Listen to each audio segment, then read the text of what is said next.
يا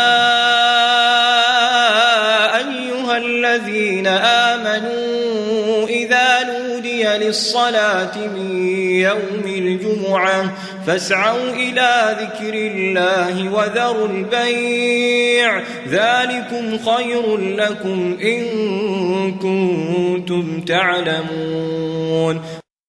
إن الحمد لله نحمده تعالى ونستعينه ونستغفره ونعوذ بالله من شرور أنفسنا ومن سيئات أعمالنا، من يهده الله فلا مضل له ومن يضلل فلا هادي له، وأشهد أن لا إله إلا الله وحده لا شريك له، وأشهد أن محمدا عبده ورسوله صلى الله عليه وسلم. يا أيها الذين آمنوا اتقوا الله حق تقاته ولا تموتن إلا وأنتم مسلمون. يا أيها الناس اتقوا ربكم الذي خلقكم من نفس واحدة وخلق منها زوجها وبث منهما رجالا كثيرا ونساء، واتقوا الله الذي تساءلون به والأرحام إن الله كان عليكم رقيبا. يا أيها الذين آمنوا اتقوا الله وقولوا قولا سديدا يصلح لكم أعمالكم ويغفر لكم ذنوبكم، ومن يطع الله ورسوله فقد فاز فوزا عظيما.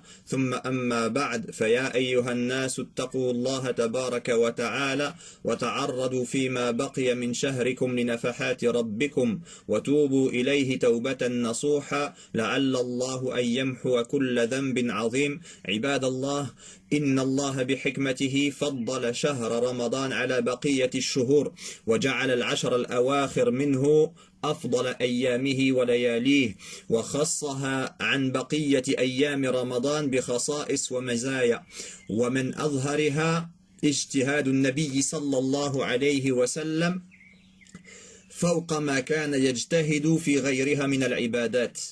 فعن عائشة رضي الله عنها قالت: كان رسول الله صلى الله عليه وسلم يجتهد في العشر الأواخر ما لا يجتهد في غيره. Serviteurs d'Allah, chers frères, chères sœurs, craignez votre Seigneur et fournissez des efforts pour ce qu'il reste de ce mois béni de Ramadan. Et repentez-vous à Allah subhanahu wa ta'ala afin qu'il efface tout grand péché. Certes, Allah subhanahu wa ta'ala, par sa sagesse, a favorisé le mois de Ramadan par rapport aux autres mois. Et il a fait de ces 10 dernières nuits les meilleures de la vie d'ici-bas en leur accordant des distinctions. Comme le fait que le prophète alayhi salatu wassalam redoublait d'efforts dans l'adoration comme il ne le faisait pas en d'autres jours. Aisha radiallahu anha rapporte: le prophète sallallahu alayhi wa sallam faisait des efforts dans les 10 dernières nuits comme il ne le faisait pas en dehors de ces nuits-là. ومن خصائص هذه العشر أن جعلها الله تبارك وتعالى وجعل فيها ليلة القدر التي هي أفضل ليلة في سائر العام بنص القرآن والسنة. يقول صلى الله عليه وسلم: تحروا ليلة القدر في العشر الأواخر من رمضان. ويقول ابن تيمية رحمه الله: وإذا كان الأمر هكذا فينبغي أن يتحراها المؤمن في العشر الأواخر جميعه. Et parmi les autres spécificités de ces 10 dernières nuits, les autres particularités, le fait que s'y trouve la nuit du destin, qui est la meilleure des nuits en vertu des textes du Coran et de la Sunna. Le prophète sallallahu alayhi wa sallam a dit: recherchez la nuit du destin durant les 10 dernières de Ramadan. Et Ibn Taymiyyah disait: et si il en est ainsi, alors il incombe aux croyants de la rechercher durant toutes ces nuits. Toutes les 10 dernières nuits, le croyant doit fournir des efforts dans le but de correspondre avec la nuit du destin, Laylat al-Qadr. Ibadallah, inna Laylat al-Qadri qad khassaha Allah tabaraka wa ta'ala kadhalika bi khasa'is. Minha awwalan inzalu al-Qur'an fiha. Qala Allah ta'ala: inna anzalnahu fi Laylat al-Qadr. Wa yaqulu Allah ta'ala: inna anzalnahu fi laylatin mubarakah. Qala Ibn Abbas radiyallahu anhuma: أنزل القرآن جملة واحدة إلى سماء الدنيا في ليلة القدر ثم نزل بعد ذلك في 20 سنة. وقرأ قوله تبارك وتعالى: وقرآنا فرقناه لتقرأه على الناس على مكث ونزلناه تنزيلا. Serviteur d'Allah, Allah subhanahu wa ta'ala, tout comme il a donné des particularités aux 10 dernières nuits, il a donné des signes distinctifs aussi et des particularités à la nuit du destin. Parmi ces signes-là, il y a le fait que le Coran a été descendu durant cette nuit-là, comme il est dit dans le verset, nous l'avons certes fait descendre pendant la nuit d'Al-Qadr. Et Ibn Abbas disait, le Coran fut descendu au ciel de la vie d'ici-bas durant la nuit du destin, en une seule fois. Puis il fut révélé graduellement sur 20 ans, et après cela il récita le verset dont le sens est, nous avons fait descendre un Coran que nous avons fragmenté pour que tu le lises lentement aux gens, et nous l'avons fait descendre graduellement. ثانيا أحبتي في الله إن العبادة فيها أفضل من عبادة 1000 شهر ليس فيها ليلة القدر قال الله تعالى ليلة القدر خير من 1000 شهر وعن أنس بن مالك رضي الله عنه قال دخل رمضان فقال صلى الله عليه وسلم إن هذا الشهر قد حضركم وفيه ليلة خير من 1000 شهر من حرمها فقد حرم الخير كله ولا يحرم خيرها إلا محروم قال الألوسي إن علوها خارج عن دائرة دراية الخلق لا يعلم ذلك ولا يعلم به إلا علام الغيوب وقال الشيخ السعدي رحمه الله وهذا مما تتحير فيه الألباب وتندهش له العقول حيث من الله تبارك وتعالى على هذه الأمة الضعيفة بليلة يكون العمل فيها يقابل ويزيد على 1000 شهر عمر رجل معمر عمرا طويلا نيفا و8 سنة. Et deuxième chose, parmi les distinctions de la nuit du destin, le fait que l'adoration qui est faite durant cette nuit-là est meilleure que l'adoration durant 1000 mois, soit plus de 83 ans. Comme il est dit dans le verset, la nuit d'Al-Qadr est meilleure que 1000 mois. Et dans le hadith, le prophète sallallahu alayhi wa sallam disait, le mois de Ramadan vous est venu, il contient une nuit qui est meilleure que 1000 mois. Quiconque est privé de son bien est certes privé de tout bien. L'imam al-Alousi disait, la supériorité de cette nuit va au-delà de l'entendement des créatures, du domaine de l'inconnu, et que seul connaît le connaisseur de l'invisible. Et ceci est un bienfait énorme pour cette communauté, à qui Allah subhanahu wa ta'ala permet en une seule nuit d'avoir la récompense d'une vie longue d'adoration, c'est-à-dire plus de 83 ans. ثالثا أنها كثيرة الخير والبركة قال الله تعالى إنا أنزلناه في ليلة مباركة رابعا كثرة نزول الملائكة إلى الأرض في هذه الليلة يقول الله تعالى تنزل الملائكة والروح فيها بإذن ربهم من كل أمر ويقول صلى الله عليه وسلم إن الملائكة تلك الليلة أكثر في الأرض من عدد الحصى قال ابن كثير أي يكثر تنزل الملائكة في هذه الليلة لكثرة بركتها.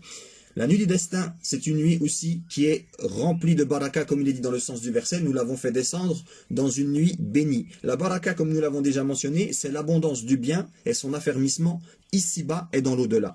Et durant la nuit du destin aussi, il y a une multitude d'anges qui descendent sur terre. Comme il est dit dans le sens du verset, durant celle-ci descendent les anges ainsi que l'esprit par la permission de leur Seigneur pour tout ordre. Et le prophète sallallahu alayhi wa sallam a dit, les anges durant cette nuit sont plus nombreux sur terre que le nombre de cailloux. Ibn Kathir, rahimahullah, disait, c'est-à-dire qu'ils sont nombreux à descendre cette nuit à cause de toute la baraka qu'elle contient. خامسا أحبتي في الله إنها لا شر فيها قال الله تعالى سلام هي حتى مطلع الفجر يقول الشوكاني أي ما هي إلا سلامة وخير كلها لا شر فيها وقيل هي ذات سلامة من أن يؤثر فيها شيطان من مؤمن أو مؤمنة. سادسا إنها يقدر فيها أمر السنة قال الله تعالى فيها يفرق كل أمر حكيم. قال الشيخ السعدي وسميت ليلة القدر ليلة القدر لعظم قدرها وفضلها عند الله ولأنه يقدر فيها ما يكون في العام من الأجل والأرزاق والمقادير القدرية. Et durant cette nuit, il n'y a aucun mal qui se produit. Elle est paix et salut jusqu'à l'apparition de l'aube, comme il est dit dans le sens du verset. L'imam al-Shawkani disait, rahimahullah, elle n'est que paix et bien, dénuée de tout mal, et il est dit, sa paix fait que le croyant et la croyante ne sont pas influencés par le diable, par al-Shaytan durant cette nuit. Durant cette nuit est décrété ce qu'il va se produire et survenir durant l'année complète, durant laquelle est décidé tout ordre sage. Cheikh Sa'di, rahimahullah, dit, elle fut appelée la nuit d'Al-Qadr à cause de sa valeur. Al-Qadr, en arabe on dit Al-Qadr pour dire la valeur d'une chose et de son mérite. Et c'est aussi en cette nuit qu'est destiné et décrété ce qu'il y aura durant l'année comme terme de vie. C'est pour ça qu'on dit Al-Qadar aussi, c'est le destin. Idhan, cette nuit aussi, il y est décrété ce qu'il y aura durant toute l'année comme terme de vie, subsistance et tout ce qu'il va se passer. L'adjectif ici sage dans le verset, durant laquelle est décidé tout ordre sage, ici veut dire ferme et définitif. C'est-à-dire que ce qui va se passer comme terme de vie, c'est-à-dire comme décès durant l'année, la subsistance qui va être octroyée, tout ce qui va se passer comme événement, c'est fixé durant cette nuit-là pour toute l'année. Sabi'an, inna qiyamaha يغفر الله تبارك وتعالى إن بقيامها يغفر الله تبارك وتعالى ما تقدم من الذنوب وقال صلى الله عليه وسلم من يقم ليلة القدر فيوافقها إيمانا واحتسابا غفر له أي غفر له ما تقدم من ذنبه. قال الشيخ ابن العثيمين ينال الإنسان أجرها وإن لم يعلم بها، يعني هو يجتهد في العشر الأواخر ولا يعلم بالضبط في أي ليلة تكون ليلة القدر. إذن هو يستطيع أن ينال الأجر بإذن الله تبارك وتعالى حتى وإن لم يعينها، يعرف بالضبط في أي ليلة هي. فيا أيها المسلمون إن النبي صلى الله عليه وسلم كان يجتهد في طلبها، فإن فاتتنا بركة الاجتماع في المساجد للقيام والتراويح هذه السنة فإننا نستطيع أن نقيم الليلة في بيوتنا كما كان يفعل صلى الله عليه وسلم في رمضان وفي غيره من الشهور. وما صلى النبي صلى الله عليه وسلم التراويح جماعة في المسجد إلا بضع ليال ثم تركها خشية أن تفرض علينا فلنقم لله تعالى في بيوتنا مصلين خاشعين فقد جعلت لنا الأرض مسجدا وطهورا. Et veiller la nuit du destin en prière et avec des autres actes d'adoration permet d'obtenir le pardon d'Allah subhanahu wa ta'ala pour les péchés passés. Le prophète sallallahu alayhi wa sallam a dit « Quiconque veille la nuit qui correspond à la nuit du destin avec foi et espoir en la récompense, ses péchés passés lui seront pardonnés. » Cheikh Ibn al-Uthaymin rahimahullah dit « La personne obtiendra la récompense même s'il ne sait pas exactement dans quelle nuit elle était. » Ça c'est par miséricorde d'Allah subhanahu wa ta'ala. Et chers croyants, le prophète sallallahu alayhi wa sallam, il fournissait beaucoup d'efforts pour rechercher dans les 10 dernières nuits la nuit du destin. Et si malheureusement cette année nous n'avons pas pu nous réunir et nous rassembler dans les mosquées pour la prière et les autres actes d'adoration, nous pouvons quand même prier chez nous, comme le faisait le prophète sallallahu alayhi wa sallam, qui n'avait prié le tarawih en réalité, il l'avait prié à la mosquée en commun que quelques nuits, puis il s'est abstenu afin que ça ne devienne pas une obligation pour sa communauté. Alors nous aussi prions chez nous cette année, ne serait-ce que quelques unités, des petites sourates, car la terre entière est pour nous un lieu de prière, comme il est venu dans le hadith. أيها المسلمون ومن خصائص ليلة القدر أن الدعاء فيها مظنة الإجابة. فعن عائشة رضي الله عنها قالت قلت يا رسول الله أرأيت إن وافقت ليلة القدر ما أدعو؟ قال تقولين اللهم إنك عفو تحب العفو فاعف عنا أو فاعف عني. وعنها رضي الله عنها قالت لو عرفت أي ليلة القدر ما سألت الله فيها إلا العافية. Chers frères et sœurs, parmi les particularités de la nuit du destin, le fait que l'invocation qui est formulée est très certainement exaucée, comme il est venu dans le hadith selon Aïcha radiallahu anha, lorsqu'elle dit « J'ai demandé au prophète sallallahu alayhi wa sallam, si je trouve la nuit du destin, quelle invocation dois-je y faire ?» Et il dit « Dis, ô mon Seigneur, tu es indulgent et tu aimes l'indulgence, sois donc indulgent envers moi. » Et elle dit, Aïcha radiallahu anha dans une autre parole, si je savais quelle nuit est celle du destin, je ne demanderais à Allah que la préservation, c'est-à-dire al-afiyah. Donc, fal-afiyatu bil-afiyati tandafi'u anka al-asqam wa yaqiqa Allah tabaraka wa ta'ala sharraha wa yarfa'uha anka wa in waqa'at رفعها الله تبارك وتعالى وبالعافية يقيك الله تبارك وتعالى شر ما لم ينزل من البلاء. وقد جاء ذلك أكثر تفصيلا في حديث عائشة رضي الله عنها أنها قالت قال رسول الله صلى الله عليه وسلم لا يغني حذر من قدر والدعاء ينفع مما نزل ومما لم ينزل وإن البلاء لينزل فيتلقاه الدعاء فيعتلجان إلى يوم القيامة أي يتصارعان ويتدافعان إلى يوم القيامة. La préservation, c'est ce qui repousse les maladies. Lorsque Allah subhanahu wa ta'ala il te l'accorde, ça repousse les maladies, ça te protège de tout mal. Et si tu es touché par la maladie malgré tout, alors Allah subhanahu wa ta'ala t'accorde la guérison. Et par la préservation d'Allah subhanahu wa ta'ala, il te protège aussi des malheurs avant qu'ils ne surviennent. Et dans un autre hadith, Aisha radiallahu anha dit, le prophète sallallahu alayhi wa sallam a dit, la précaution ne sert à rien contre le destin.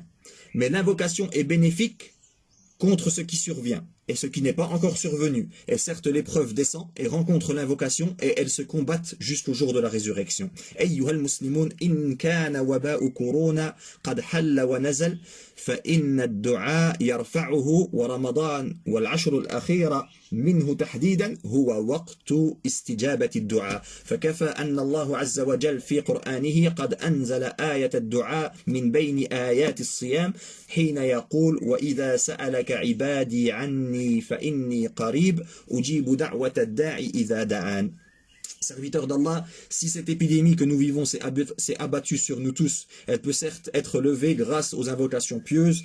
Et quelle période est plus favorable que pour les invocations que cette période que nous vivons, afin qu'elle soit exaucée par Allah subhanahu wa ta'ala, qui a descendu dans son livre un verset. Parmi les versets concernant le Ramadan, il a mis un verset, il a révélé un verset dans lequel le sens dit « Et quand mes serviteurs t'interrogent sur moi, alors je suis tout proche. Je réponds à l'appel de celui qui me prie quand il me prie, c'est-à-dire quand il m'invoque. » Qu'il réponde à mon appel et qu'il croit en moi afin qu'il soit bien guidé. فحري أن يرفع الله تعالى عنا هذا البلاء في هذه العشر لو استجبنا له سبحانه وتعالى وأخلصنا الدعاء والتضرع والتذلل. وأيها المؤمنون آن أوان البذل والجود والعطاء وللعطاء في هذه العشر الأواخر من رمضان مزيد فضل وأجر. وصور الجود والإنفاق في العشر الأواخر متعددة فمنها كثرة الصدقات وإخراج الزكوات ومنها تفطير الصائمين وإن كان الجود في كل وقت ممدوحا